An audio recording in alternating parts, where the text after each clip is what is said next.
નમસ્કાર. આજના ITI learning પ્રોગ્રામમાં આપ સૌનું હાર્દિક સ્વાગત છે. આજે આપણે ઔદ્યોગિક તાલીમ સંસ્થાઓમાં ચાલતા સોલાર ટેકનિશિયન ટ્રેડ અંતર્ગત system types based on backup requirement, grid availability, budget અને સ્પેસ લેસન અંતર્ગત તાલીમ સહ માર્ગદર્શન મેળવીશું. અગાઉના લેસનમાં આપણે સૌ સોલાર સિસ્ટમ વિશે, સોલાર પેનલ વિશે, સોલાર પેનલ કઈ રીતે કામ કરે છે, એની અંદર કયા કયા ઘટકો હોય છે, બેટરી અને બેટરી મેન્ટેનન્સ વિશે શીખી ગયા. આજનો સેશન આપ સૌના ભવિષ્ય અને આપના બજેટ અનુસાર પીવી સિસ્ટમની પસંદગી કઈ રીતે કરવી તેના માટે ખૂબ જ મહત્ત્વનો છે. મિત્રો, આપ સૌ જાણો છો કે ગુજરાત રાજ્ય દેશભરમાં સોલાર એનર્જી ક્ષેત્રે ખૂબ જ અગ્રેસર છે. આજે વધતી જતી વીજળી બિલની ચિંતા હોય કે સરકાર દ્વારા સોલાર સિસ્ટમ ખરીદવા માટે સબસિડી આપવામાં આવે છે અને પર્યાવરણ પ્રત્યેની યુવાનોની જાગૃતિના કારણે આજે દરેક વ્યક્તિની ઈચ્છા છે મારા ઘરની છત ઉપર પણ સોલાર સિસ્ટમ હોય.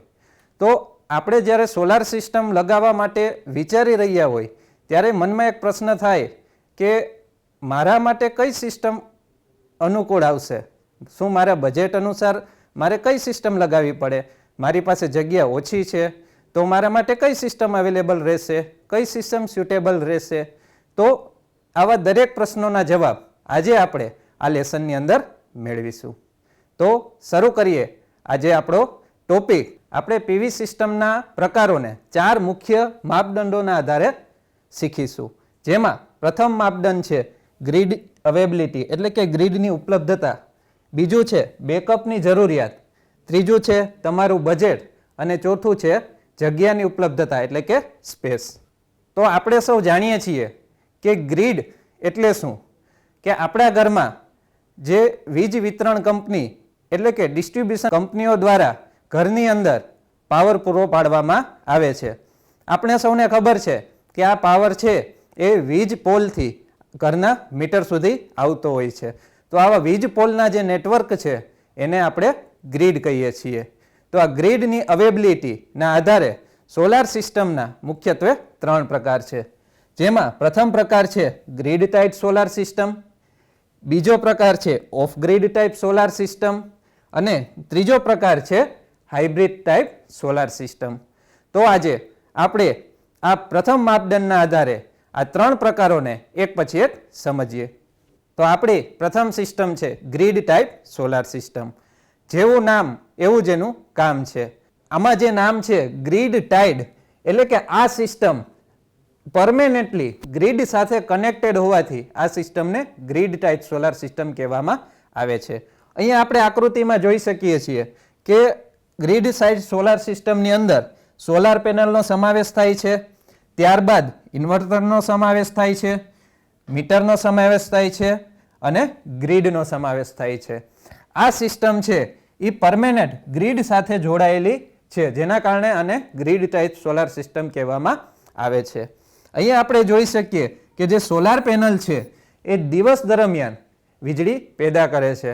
આ પેદા થયેલી વીજળી ઇન્વર્ટર દ્વારા ડીસી પાવરમાંથી એસી પાવરમાં કન્વર્ટ કરવામાં આવે છે. આ કન્વર્ટ થયેલો એસી પાવર છે એ ઘરની અંદર ઉપકરણોને ચલાવવામાં વાપરવામાં આવે છે અથવા તો વધેલો જે વીજળી છે એ નેટ મીટરિંગ દ્વારા ગ્રીડમાં મોકલી દેવામાં આવે છે. મિત્રો, અહીંયા આપણે જોઈ શકીએ કે ઇન્વર્ટર દ્વારા સીધી વીજળી ગ્રીડની અંદર આપી દેવામાં આવે છે. અહીંયા જે ઇન્વર્ટર છે એ બાય ડાયરેક્શનલ પ્રકારનું હોય છે. એટલે કે જ્યારે વીજળી પેદા થાય છે ત્યારે ઇન્વર્ટર દ્વારા વીજળી મીટરથી ગ્રીડને મોકલવામાં આવે છે. એટલે આપણા પાવરની ડાયરેક્શન છે ઇન્વર્ટર ટુ ગ્રીડ તરફ હોય છે. અને જ્યારે રાતનો સમય હોય અથવા તો ચોમાસાનો સમય છે કે દરમિયાન સોલાર સિસ્ટમ છે એ પ્રોપરલી કામ નથી કરતી. કેમ? કે ત્યારે સૂર્યપ્રકાશની ઉપલબ્ધિ હોતી નથી. તો આવા સમયે સોલાર પેનલ પાવર જનરેટ નથી કરી શકતી. તો આપણે ગ્રીડમાંથી પાવર લઈ અને ઘરના ઉપકરણો ચલાવીએ છીએ. તો અહીંયા પાવર છે એ ગ્રીડમાંથી ઘરના ઉપકરણો તરફ જાય છે. એટલે પાવરની ડાયરેક્શન છે એ ગ્રીડથી હોમ સુધીની છે. એટલે અહીંયા જે મીટર છે એ બાય ડાયરેક્શનલ કામ કરે છે. બાય ડાયરેક્શનલ એટલે બંને દિશામાં કામ કરે છે. અને સોલાર દ્વારા ઉત્પન્ન થયેલા વીજળીના યુનિટ એ પણ મેઝર કરે છે અને ગ્રીડમાંથી લીધેલા વીજળીના યુનિટ એ પણ મેઝર કરે છે. હવે આ સિસ્ટમને આપણે આગળ સમજીએ. આ ગ્રીડ ટાઇપ સોલાર સિસ્ટમ સૌથી સરળ સિસ્ટમ છે. કેમ કે ગ્રીડ ટાઇપ સોલાર સિસ્ટમમાં આકૃતિમાં જોયું કે સોલાર પેનલ છે અને ઇન્વર્ટર છે, આ બે જ ઘટકોનો આની અંદર સમાવેશ થાય છે. એટલા માટે આનું ઇન્સ્ટોલેશન ખૂબ જ સરળ છે. બીજો મુદ્દો આપણે જોઈએ કે તે ગ્રીડ સાથે સીધી જોડાયેલ છે. એટલે કે જ્યારે વીજળી પેદા થાય છે અથવા તો વધારાની વીજળી જ્યારે ઘરની અંદર જરૂર નથી તો એ વધારાની વીજળી આપણે ગ્રીડની અંદર મોકલી દઈએ છીએ. ત્રીજું કે આની અંદર બેટરી સ્ટોરેજ હોતું નથી, એટલે કે બેટરી બેકઅપની કોઈ પણ રિક્વાયરમેન્ટ હોતી નથી. ચોથું કે ઉત્પન્ન થયેલી વીજળી નેટ મીટરિંગ દ્વારા આપણે ગ્રીડની અંદર મોકલી દેતા હોઈએ છીએ. એટલે કે જે વધારાની વીજળી ઉત્પન્ન થાય એ આપણે સીધી ગ્રીડની અંદર મોકલી દેતા હોઈએ છીએ, જેનું રેકોર્ડિંગ આપણે જેમ અગાઉ જોયું એમ આ બાય ડાયરેક્શનલ મીટર દ્વારા થતું હોય છે. આઉટેજ દરમિયાન આ સિસ્ટમ આપમેળે બંધ થઈ જાય છે. તો આ ગ્રીડનો એક સેફ્ટી ફીચર છે. આ સિસ્ટમ જ્યારે માની લ્યો કે આઉટેજ એટલે કે ગ્રીડની અંદર મેન્ટેનન્સ કરવાનું થાય ત્યારે વીજ વિતરણ કંપનીઓ છે એ ગ્રીડનો સપ્લાય કટ કરી દેતી હોય છે. માની લો કે દિવસ દરમિયાન મેન્ટેનન્સ કરવાનું થયું અને સપ્લાય કટ થયો તો ગ્રીડની અંદર પાવર હોતો નથી, પણ સોલાર સિસ્ટમ તો એનું જનરેશન શરૂ રાખે છે. તો માની લો કે આ સમયે જો સોલાર સિસ્ટમનો પાવર ગ્રીડની અંદર જાય તો કોઈ પણ લાઇનમેન જે લાઇન ઉપર કામ કરતો હોય તેને શોક લાગી શકે છે. તો આવા અકસ્માતોથી બચવા આની અંદર એક સેફ્ટી ફીચર આપવામાં આવે છે કે જ્યારે પણ ગ્રીડમાંથી પાવર કટ થાય અથવા તો આઉટેજ થાય એ દરમિયાન સોલાર સિસ્ટમ છે એ જનરેશન છે એ બંધ કરી દે છે. ત્યારબાદ આનું એક ઉદાહરણ કે આપણી ઘરે અથવા તો રેસિડેન્શિયલ એરિયામાં છત ઉપર જે રૂફટોપ સોલાર સિસ્ટમ લગાવવામાં આવે છે એક પ્રકારની ગ્રીડ ટાઇપ સોલાર સિસ્ટમ છે, જેની અંદર આપણને ખ્યાલ હશે કે સોલાર સિસ્ટમ છે એ દિવસ દરમિયાન જે પાવર ઉત્પન્ન કરે છે ઘરમાં ના આવતા સીધો ગ્રીડની અંદર જતો રહે છે. તો એક પ્રકારનું રૂફટોપ સોલાર સિસ્ટમ આ ગ્રીડ ટાઇપ સોલાર સિસ્ટમનું ઉદાહરણ છે. આ સિસ્ટમના ફાયદાઓ વિશે જોઈએ તો સૌથી પહેલો ફાયદો છે આ સિસ્ટમ ખૂબ જ સસ્તી છે, કારણ કે સરકાર દ્વારા આ સિસ્ટમ ઉપર મોટા પ્રમાણમાં સબસિડી આપવામાં આવે છે. બીજું કે આની અંદર કોઈ બેટરી બેકઅપની જરૂર નથી, એટલે કે બેટરીનો ઓલમોસ્ટ ખર્ચ આમાં શૂન્ય થઈ જાય છે. તેની જાળવણી એટલે કે મેન્ટેનન્સ ખૂબ જ નહીવત છે, કારણ કે આમાં બેટરી નથી હોતી. તો બેટરી ન હોય એટલે બેટરીનું મેન્ટેનન્સ જરૂર પડતી નથી. અને એક વખત પેનલ ફિટ થઈ જાય તો પેનલની અંદર વોશ કરવા સિવાય બીજો કોઈ આમાં મેન્ટેનન્સ ખર્ચ આવતો નથી. વીજળીના બિલમાં 80 થી 90% સુધીનો ઘટાડો થઈ જાય છે. હવે માની લ્યો કે આપણા ઘરનું ટોટલ વીજ વપરાશ છે એના કરતાં એટલે કે જે સોલાર સિસ્ટમ આપણે લગાવ્યો છે એનો આઉટપુટ વધારે હોય તો વધારાની વીજળી છે એ ગ્રીડની અંદર જતી રહે, જેના કારણે સરપ્લસ યુનિટના આપણને બેનિફિટ મળતા હોય છે. જેના કારણે આપણે જે વીજળી ગ્રીડની અંદર આપીએ છીએ એનો આપણને વીજ વિતરણ કંપની તરફથી એ યુનિટના આપણને પૈસા મળે છે. એટલે કે આપણે જે ગ્રીડમાંથી પાવર લીધો અને આપણે સોલાર સિસ્ટમ દ્વારા ગ્રીડને જે પાવર આપ્યો એ માઇનસ થઈ જાય છે, એટલે વીજ બિલ લગભગ તો શૂન્ય જ થઈ જાય છે. એટલે આ સિસ્ટમનો સૌથી મોટો ફાયદો છે. હવે જેમ ફાયદા છે એમ સિસ્ટમના અમુક ગેરફાયદા પણ છે. આ સિસ્ટમનો જે સૌથી મોટો ગેરફાયદો છે એ છે પાવર કટમાં એ બેકઅપ આપતી નથી. કેમ? કારણ કે આ સિસ્ટમની અંદર બેટરી તો જોડાયેલી નથી. બીજું અગાઉ આપણે જોયું કે ભાઈ જ્યારે ગ્રીડમાંથી પાવર કટ થાય અથવા તો આઉટેજ થાય એ સમયે સિસ્ટમ આપમેળે બંધ થઈ જાય છે, એટલે કે જનરેશન બંધ થઈ જાય. માની લો કે દિવસ દરમિયાન ગ્રીડમાં કોઈ ફોલ્ટ આવ્યો અથવા તો મેન્ટેનન્સ માટે ગ્રીડ બંધ કરી તો સોલાર સિસ્ટમ છે એ જનરેશન કરતું બંધ થઈ જાય. તો આ સમયે આપણે ગ્રીડમાંથી પણ પાવર નથી લઈ શકતા અને સોલાર સિસ્ટમમાંથી પણ પાવર નથી લઈ શકતા. તો સૌથી મોટો ડ્રોબેક છે કે સોલાર સિસ્ટમ હોવા છતાં પણ આપણને પાવર મળી શકતો નથી. તો આ સિસ્ટમ છે એ કોના માટે યોગ્ય છે? તો શહેરી વિસ્તારો એટલે કે એવા વિસ્તારો કે જ્યાં પાવર કટની માત્રા ખૂબ જ ઓછી છે અથવા તો ભાગ્યે જ જ્યાં પાવર કટ થતો હોય તો તે માટે આ ગ્રીડ ટાઈપ સોલાર સિસ્ટમ છે એ ખૂબ જ ઉપયોગી છે. આ ગ્રીડ ટાઈપ સોલાર સિસ્ટમમાં આપણે જેમ અગાઉ જોયો ફાયદો કે જ્યાં પાવર કટ ઓછો થાય અને જે ગ્રાહકોનો મુખ્ય હેતુ છે કે મારું વીજ બિલ મારે ઘટાડવું છે તો એના માટે ગ્રીડ ટાઈપ સોલાર સિસ્ટમ ખૂબ જ મહત્વપૂર્ણ બની રહે છે. અને ઉપરાંત સોલાર સિસ્ટમ લગાવવા માટે સરકાર દ્વારા મોટા પ્રમાણમાં સબસિડી આપવામાં આવતી હોવાથી આ સિસ્ટમનો અત્યારે ખૂબ જ વ્યાપક પ્રમાણમાં પ્રચલિત છે અને લોકો દિન પ્રતિદિન આ સિસ્ટમ છે એ લગાવે છે. હવે આપણે બીજા પ્રકારની સિસ્ટમ વિશે માહિતી મેળવીશું. આ સિસ્ટમનું નામ છે of grid type solar system. આમાં પણ જેવું નામ એવું જેનું કામ કે ઓફ ગ્રીડ ટાઈપ એટલે કે આ સિસ્ટમ છે એ ગ્રીડ સાથે જોડાયેલી નથી રહેતી. બરાબર, અગાઉની જે સિસ્ટમ છે એ પરમેનન્ટ ગ્રીડ સાથે જોડાયેલી હતી. આ જે સિસ્ટમ છે એમાં ગ્રીડ આવતી નથી એટલે આ સિસ્ટમને of grid type solar system કહેવામાં આવે છે. અહીંયા ફરીથી આપણે જોઈએ સોલાર પેનલ છે એ દિવસ દરમિયાન વીજળી ઉત્પન્ન કરે છે. આ ઉત્પન્ન થયેલી વીજળી ઇન્વર્ટરની અંદર જઈ ડીસી પાવરનું એસી પાવરમાં રૂપાંતર કરે છે. હવે કોઈ પણ પ્રકારની ગ્રીડ નથી અને સોલાર એનર્જી છે આપણને ખબર છે કે કોન્સ્ટન્ટ નથી. દિવસ દરમિયાન બપોરનો સમય હોય ત્યારે ફૂલ માત્રામાં સૂર્યપ્રકાશ મળતો હોય છે. સવારે અને સાંજના સમયે સૂર્યપ્રકાશની માત્રા ઓછી હોય છે. તો ઉત્પન્ન થયેલા પાવર છે, ઉત્પન્ન થયેલી વીજળી છે એ કોન્સ્ટન્ટ રહેતી નથી. બરાબર, જેને કંટ્રોલ કરવા માટે ચાર્જ કંટ્રોલરનો આમાં ઉપયોગ કરવામાં આવ્યો છે. આ ઉપરાંત ઉત્પન્ન થયેલી વીજળી ઇન્વર્ટર દ્વારા ઘરની અંદર રહેલા ઉપકરણો ચલાવવા માટે વાપરવામાં આવે છે. આ દરમિયાન વધારાની જે વીજળી ઉત્પન્ન થાય છે એ દિવસ દરમિયાન ઘરના ઉપકરણો પણ ચલાવે છે અને બેટરી બેંકને પણ ચાર્જ કરે છે.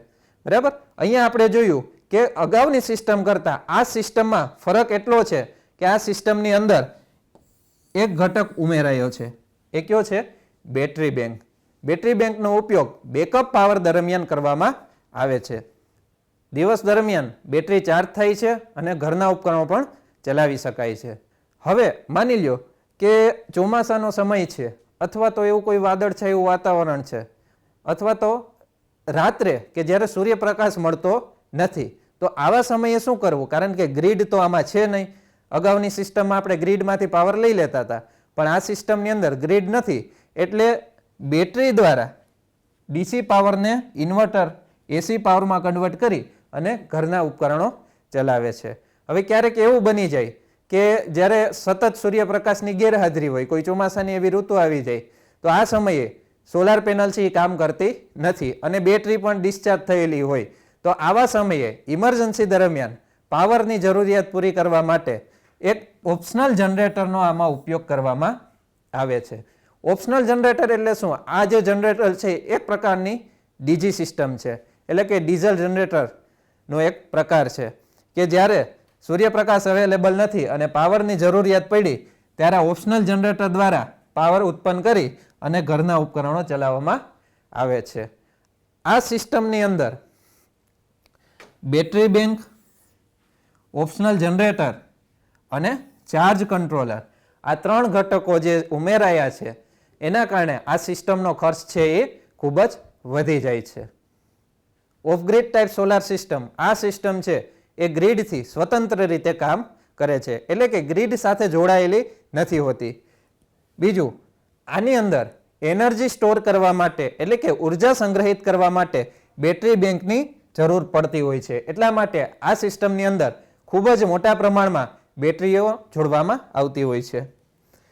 ત્રીજું કે આ સિસ્ટમ છે પોતે સ્વતંત્ર પાવર પ્લાન્ટ તરીકે કામ કરે છે એટલે કે એવો વિસ્તાર છે કે જ્યાં લાઇટ જ અવેલેબલ નથી અથવા તો વીજ પોલ પહોંચી શકે એમ નથી, દુર્ગમ વિસ્તાર છે, રણ વિસ્તાર છે અથવા તો કોઈ એવો ડુંગરાળ વિસ્તાર છે કે જ્યાં વીજ પોલ છે એ આવી શકતા નથી તો એ સ્થાને આ પ્રકારની સિસ્ટમ છે એ ખૂબ જ આશીર્વાદરૂપ સમાન છે એટલે કે સિસ્ટમ પોતે જ એક સ્વતંત્ર પાવર પ્લાન્ટ તરીકે કાર્ય કરતી હોય છે.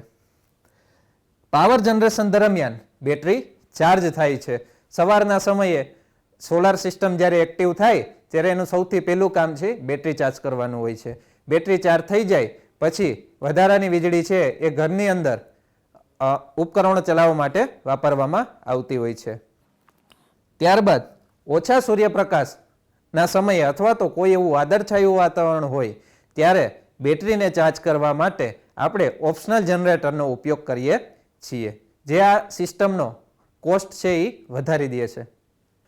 આ સિસ્ટમના ફાયદા વિશે જોઈએ તો આ સિસ્ટમનો જે મુખ્ય ફાયદો છે એ ગ્રીડ ઉપર કોઈ નિર્ભરતા નથી, એટલે કે ગ્રીડ સાથે જોડાયેલી નથી. ગમે ત્યાં સિસ્ટમ ઇન્સ્ટોલ કરી શકાય છે, ગમે તે જગ્યાએ કે જ્યાં વીજ પોલ હવે અસ્તિત્વમાં નથી અથવા તો અવેલેબલ નથી એવા દુર્ગમ વિસ્તારોમાં પણ આ સિસ્ટમ દ્વારા આપણે પાવર પહોંચાડી શકીએ છીએ.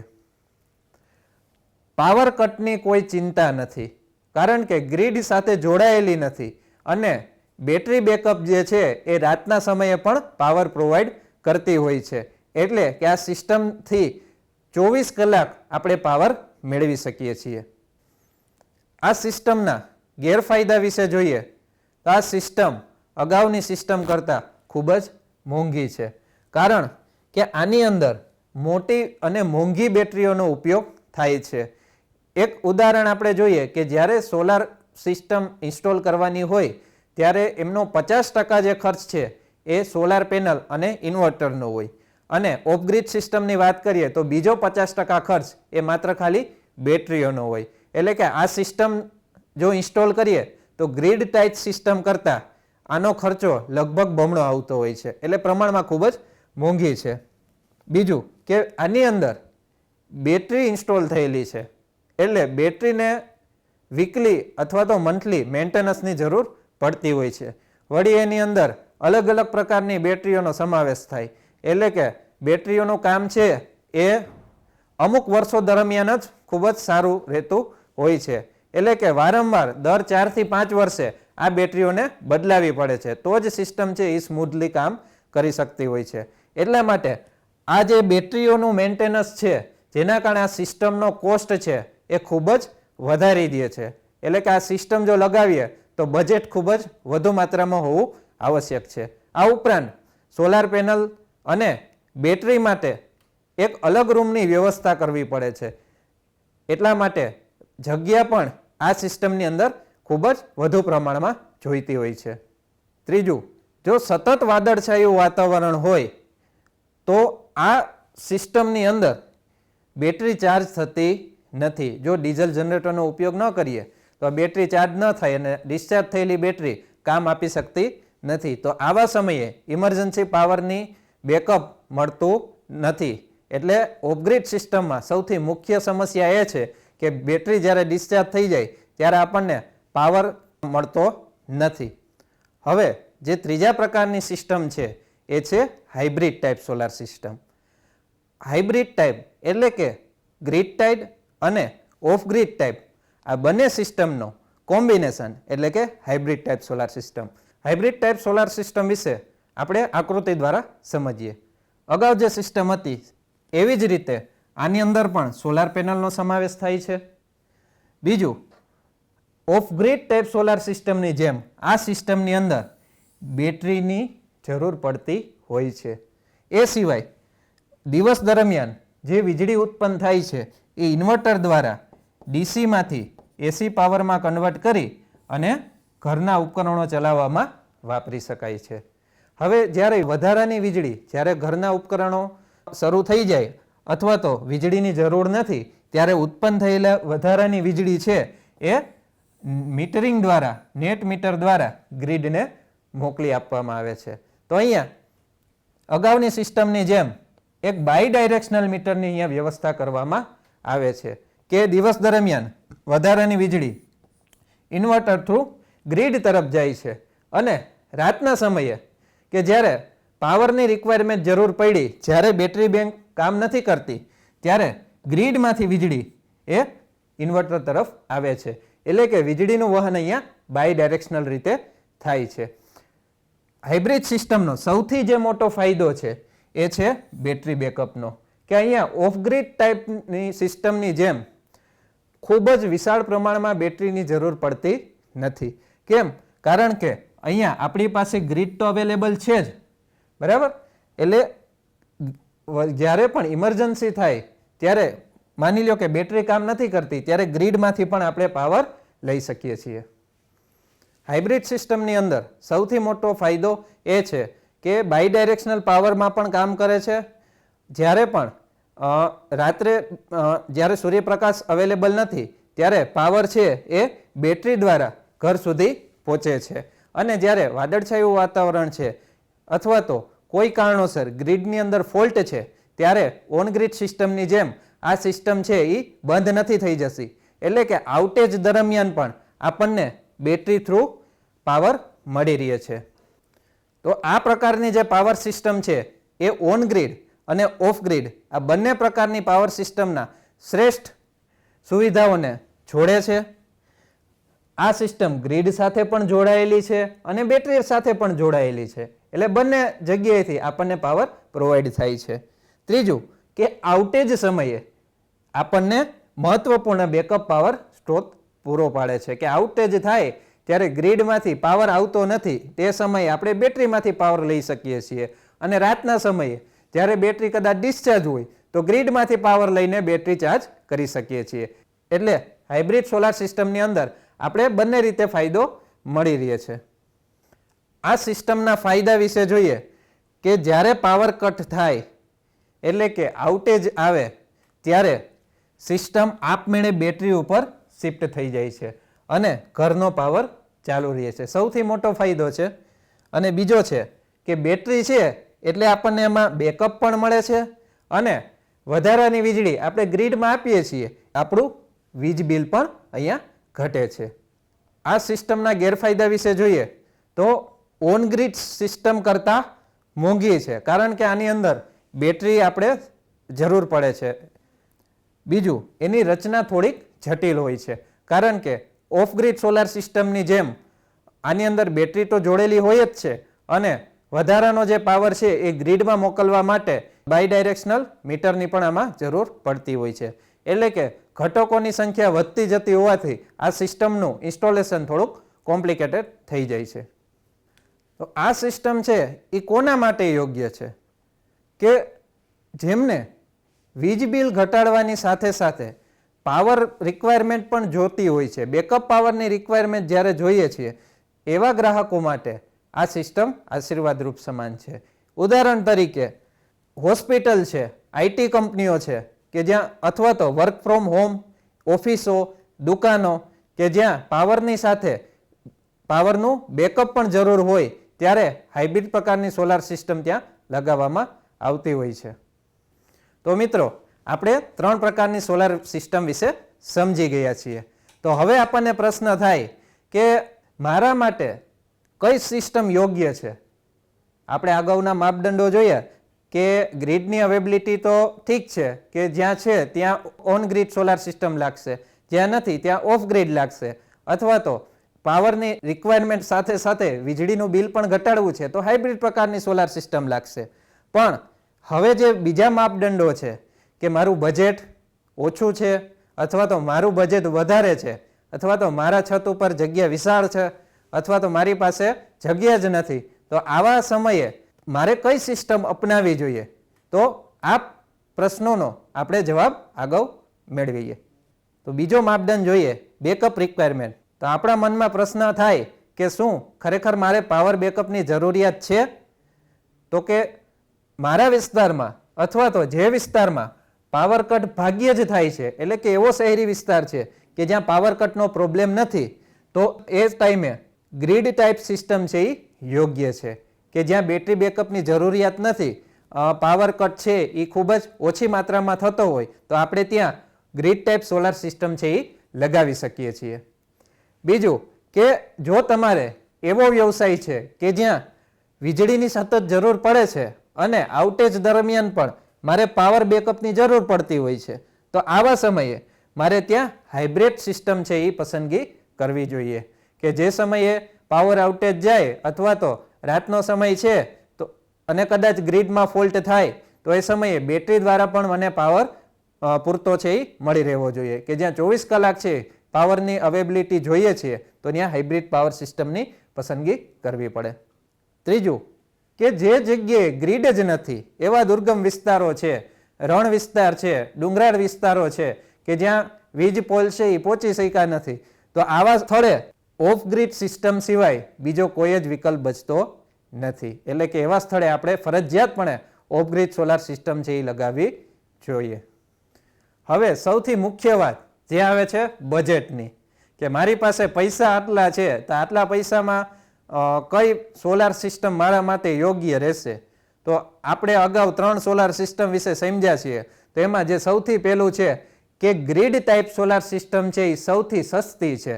આ 3 સોલાર સિસ્ટમ છે બરાબર, એની કમ્પેરમાં ગ્રીડ ટાઈપ સોલાર સિસ્ટમ છે એ સૌથી સસ્તો વિકલ્પ છે. કેમ? કારણ કે સૌથી પહેલું મહત્વની વસ્તુ છે કે આમાં સરકાર દ્વારા ખૂબ જ મોટા પ્રમાણમાં સબસિડી આપવામાં આવે છે, જેથી ઓલમોસ્ટ 50% ખર્ચ છે એ બચી જાય છે.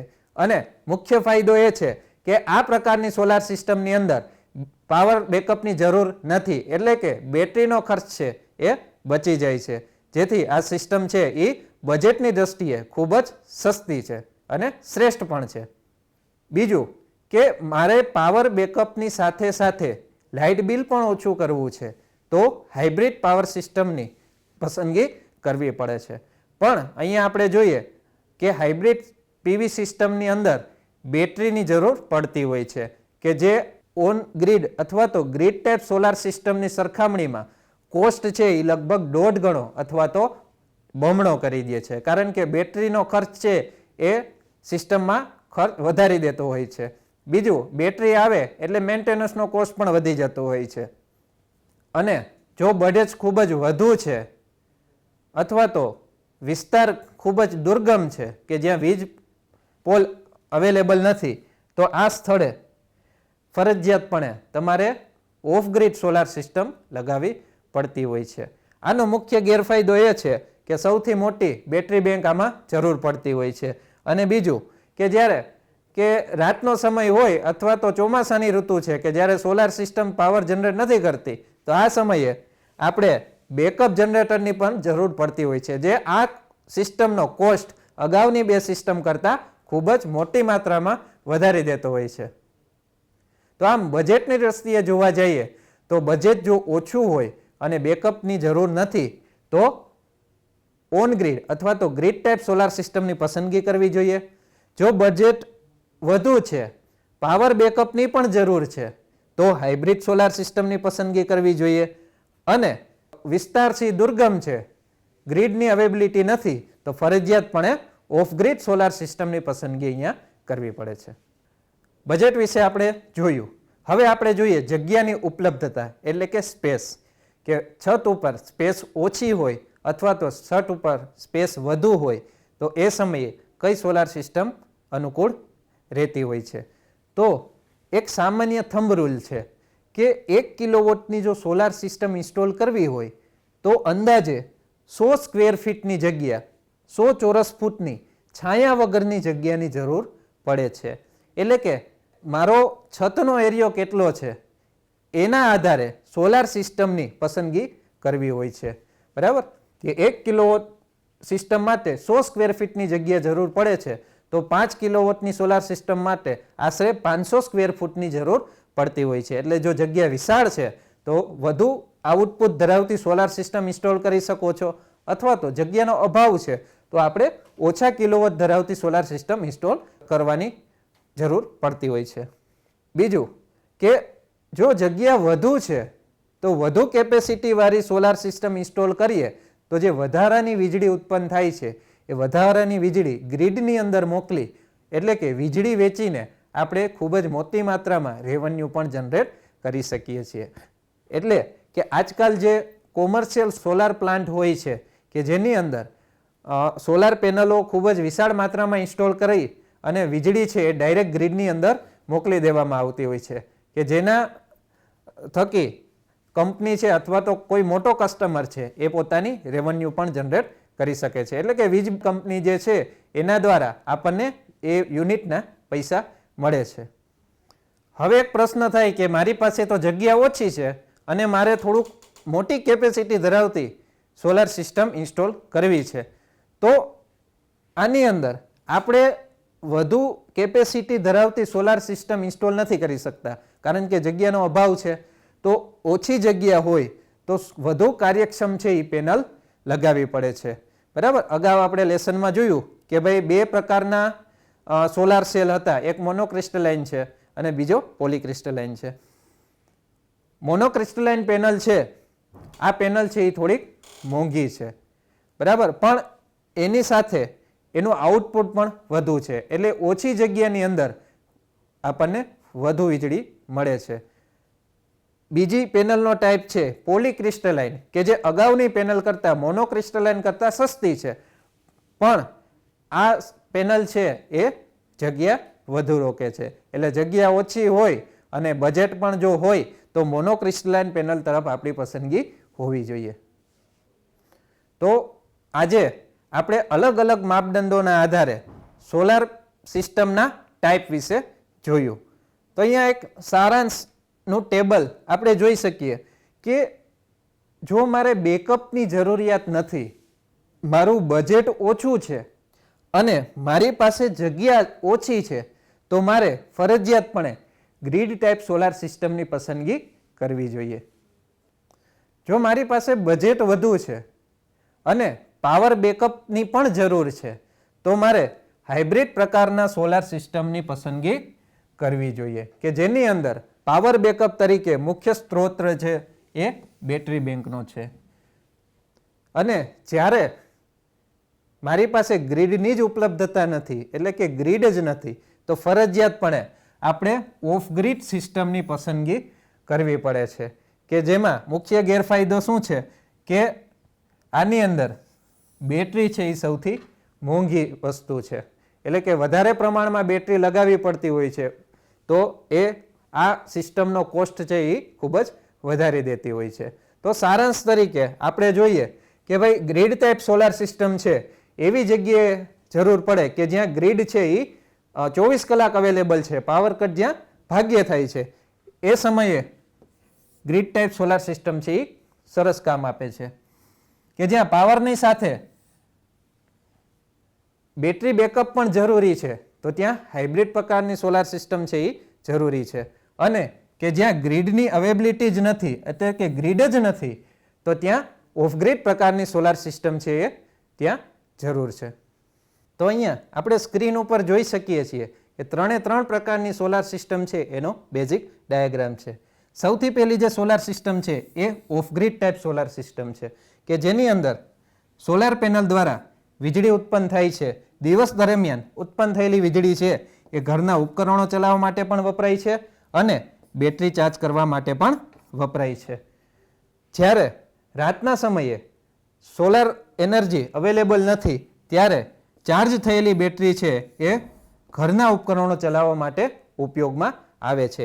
એટલે કે બેટરી બેકઅપ દ્વારા આપણે પાવર પૂરો પાડી શકીએ છીએ. બીજી જે સોલાર સિસ્ટમ છે એ ગ્રીડ ટાઈપ સોલાર સિસ્ટમ છે, કે 24 કલાક ગ્રીડ સાથે જોડાયેલી છે. પેનલ દ્વારા ઉત્પન્ન થયેલો પાવર છે એ ઇન્વર્ટર દ્વારા સીધો ગ્રીડની અંદર મોકલી દેવામાં આવે છે. એટલે કે વધારાની જે વીજળી છે એ ગ્રીડની અંદર મોકલી દેવામાં આવે. બેટરી બેકઅપ હોતી નથી, એટલે કે આની અંદર પાવર બેકઅપની જરૂર રહેતી નથી. ત્રીજી જે સિસ્ટમ છે એ ઓન ગ્રીડ અથવા તો ગ્રીડ ટાઈપ અને ઓફ ગ્રીડ સોલાર સિસ્ટમનું હાઇબ્રિડ વર્ઝન, એટલે કે હાઇબ્રિડ ટાઈપ સોલાર સિસ્ટમ, કે જેની અંદર ઓફ ગ્રીડ સોલાર સિસ્ટમની જેમ બેટરી બેંક પણ અવેલેબલ છે અને ઓન ગ્રીડ સોલાર સિસ્ટમની જેમ ગ્રીડ પણ અવેલેબલ છે. એટલે કે દિવસ દરમિયાન વીજળી છે એ બેટરીને ચાર્જ કરવા માટે પણ વપરાય છે, વધારાની જે વીજળી છે એ ગ્રીડની અંદર પણ મોકલી શકાય છે.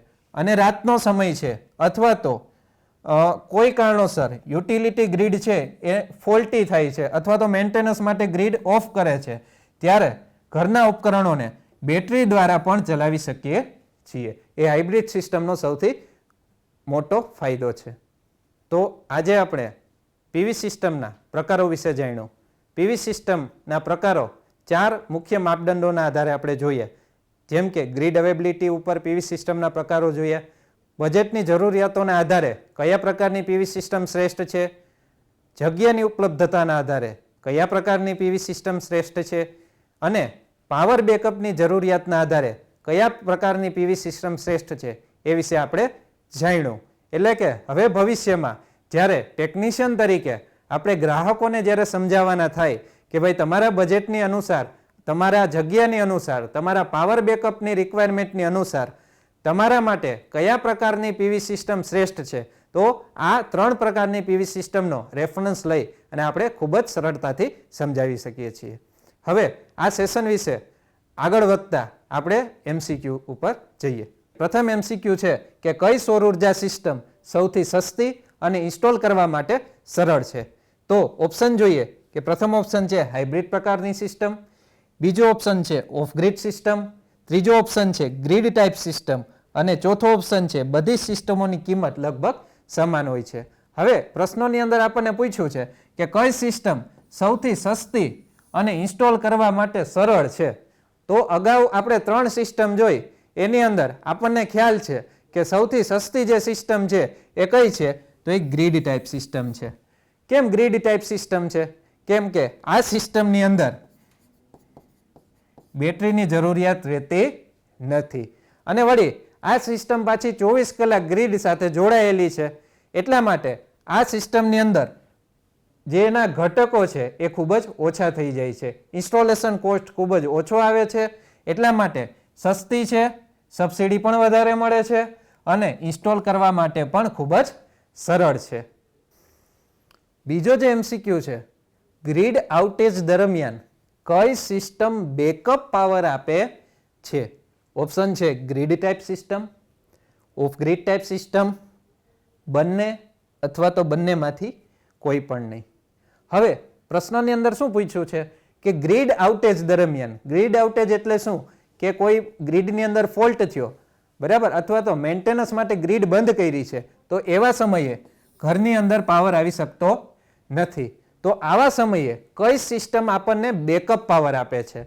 તો બેકઅપ પાવર જો લેવો હોય તો આપણને બેટરીની જરૂર પડે. તો આ ઓપ્શનમાંથી આપણે જોઈ શકીએ કે ભાઈ ગ્રીડ ટાઈપ સિસ્ટમની અંદર તો બેટરી આવતી નથી, બરાબર. તો બેટરી કેમ આવે? તો ઓફ ગ્રીડ સિસ્ટમ છે કે જેની અંદર બેટરી આવે છે અને વળી પાછી ગ્રીડ સાથે જોડાયેલ નથી, એટલે આઉટેજનો કોઈ પ્રશ્ન નથી. એટલે ગ્રીડ આઉટેજ દરમિયાન ઓફ ગ્રીડ સિસ્ટમ છે એ આપણને બેટરી દ્વારા બેકઅપ પાવર આપે છે. ત્રીજો જે MCQ છે, કઈ સિસ્ટમને ઇન્સ્ટોલેશન માટે સૌથી વધુ ભૌતિક જગ્યાની જરૂર પડે છે? ઓપ્શન છે બધી સિસ્ટમની સમાન જગ્યાની જરૂર પડે છે, grid type system, of grid type system કે હાઇબ્રિડ સિસ્ટમ. મિત્રો આપણને ખબર છે ગ્રીડ ટાઈપ સિસ્ટમ છે એની અંદર બેટરી નીકળી જાય છે, એટલે આ પ્રકારની સિસ્ટમની અંદર ઓછી જગ્યાની જરૂર પડે છે.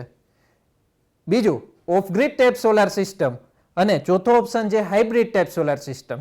તો આ બંને પ્રકારની સોલાર સિસ્ટમની અંદર બેટરીની જરૂર પડે છે. પરંતુ અગાઉ આપણે એમ જોયું કે ભાઈ of grid type solar system છે એની અંદર ખૂબ જ વિશાળ માત્રામાં અને મોટી બેટરીઓની જરૂર પડે છે અને કે જ્યારે પાવર આઉટેજ હોય અથવા તો ચોમાસાની ઋતુ દરમિયાન સોલાર સિસ્ટમ છે એ કામ નથી કરતી, ત્યારે બેટરીને ચાર્જ કરવા માટે આપણે અલગથી બેકઅપ જનરેટરની જરૂર પડતી હોય છે. તો આ બેકઅપ જનરેટર છે એ અગાઉની જે સિસ્ટમો છે એના કરતાં વધુ જગ્યા રોકે છે. એટલા માટે આમાં જે જવાબ છે એ સી યોગ્ય છે, કારણ કે ઓફ ગ્રીડ ટાઈપ સોલાર સિસ્ટમની અંદર બેટરી પણ આવે છે અને બેકઅપ જનરેટર પણ આવે છે કે જે એની જગ્યા વધારી દે છે. ચોથા નંબરનો જે MCQ છે, ગ્રીડ ટાઈપ સિસ્ટમ કરતાં હાઇબ્રિડ સિસ્ટમનો મુખ્ય ફાયદો કયો છે? મિત્રો આપણને ખબર છે કે ગ્રીડ ટાઈપ સિસ્ટમ અને હાઇબ્રિડ સિસ્ટમ બંને ગ્રીડ સાથે જોડાયેલી છે. એ આપણને અગાઉ જોયું કે હાઇબ્રિડ સિસ્ટમ અને ગ્રીડ ટાઈપ સિસ્ટમ બંને વીજળી છે એ ગ્રીડની અંદર આપે છે, પરંતુ હાઇબ્રિડ સિસ્ટમની અંદર બેટરી બેકઅપ હોય છે જે ગ્રીડ ટાઈપ સિસ્ટમની અંદર હોતું નથી. એટલે ઓપ્શન જે છે સૌથી પહેલો છે કે ભાઈ ઓછી જાળવણીની જરૂર પડે છે, આઉટેજ દરમિયાન બેકઅપ પાવર પૂરો પાડે છે, ઇન્સ્ટોલેશન કરવું સરળ છે કે ઓછું ખર્ચાળ છે. તો આ જે 4 ઓપ્શન છે એની અંદર આપણે જોવા જઈએ કે જે બી ઓપ્શન છે એ યોગ્ય જણાઈ આવે છે. કઈ રીતે? કે આઉટેજ દરમિયાન આપણને બેકઅપ પાવર પૂરો પાડે છે, જે હાઇબ્રિડ સિસ્ટમની અંદર સૌથી મોટો ફાયદો છે. કારણ કે ગ્રીડ ટાઈપ સોલાર સિસ્ટમ છે કે જેની અંદર બેટરીની જરૂર રહેતી નથી, એટલે આપણે બેટરી લગાવતા નથી. આઉટેજ થાય અથવા તો ગ્રીડ બંધ થાય ત્યારે સોલાર સિસ્ટમ છે એ કામ કરતી બંધ થઈ જાય છે. જ્યારે હાઇબ્રિડ સિસ્ટમની અંદર જ્યારે પણ આઉટેજ થાય, ગ્રીડ બંધ થાય ત્યારે વધારાનો જે પાવર છે એ બેટરી દ્વારા આપણને મળી રહે છે. એટલા માટે હાઇબ્રિડ સિસ્ટમનો જે મુખ્ય ફાયદો છે એ આપણને આઉટેજ દરમિયાન બેકઅપ પાવર પૂરો પાડે છે. તો આજે આપણે ઔદ્યોગિક તાલીમ સંસ્થાઓમાં ચાલતા સોલાર ટેકનિશિયન ટ્રેડ અંતર્ગત PV system types, grid availability, backup requirement, budget and space lesson અંતર્ગત તાલીમ સહ માર્ગદર્શન મેળવ્યું. આભાર.